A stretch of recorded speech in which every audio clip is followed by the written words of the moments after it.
Akal adalah satu di antara anugerah terbesar yang diberikan Allah kepada manusia untuk digunakan dalam memahami ajaran agama dengan lebih baik. Akal begitu penting dalam memahami agama. Dengan akal, manusia dapat membedakan antara yang baik dan yang buruk, antara yang benar dan yang salah.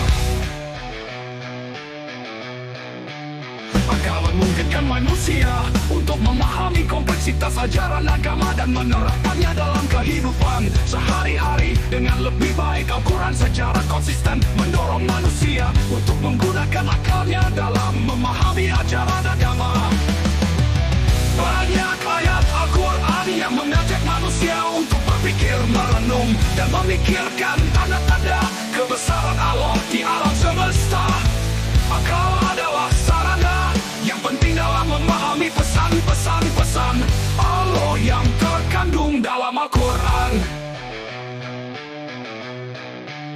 Dengan menggunakan akal dan logika, memberikan tafsir dan penjelasan rasional terhadap ayat-ayat Al-Quran dan ajaran agama lainnya, menguraikan makna-makna yang terkandung dalam teks suci dan menjelaskan konsep-konsep agama dengan cara yang dapat dipahami secara rasional oleh manusia.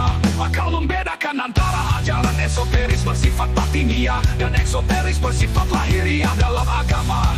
Akal membantu manusia untuk memahami ajaran eksoteris secara lebih baik, sedangkan untuk memahami ajaran esoteris diperlukan pemahaman spiritual yang lebih mendalam. Namun akal tetap menjadi landasan dalam memahami dan menginterpretasikan ajaran tersebut.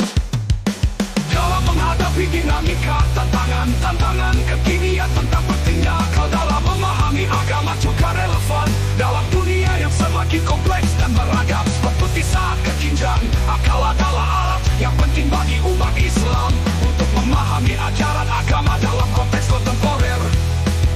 Dengan menggunakan akal secara bijaksana, umat Islam dapat menjawab beragam persoalan yang muncul dalam kehidupan kekinian dengan cara yang konsisten dengan nilai-nilai ajaran agamanya.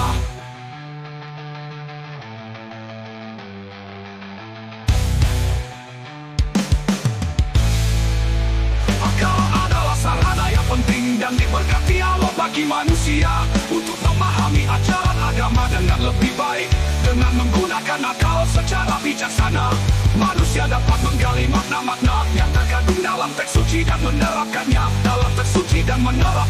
dalam kehidupan sehari-hari. Dalam memahami agama, betapa pentingnya akal sebagai pendekatan yang rasional dan logis. Dengan menggunakan akalnya, manusia akan menjadi orang-orang yang beruntung.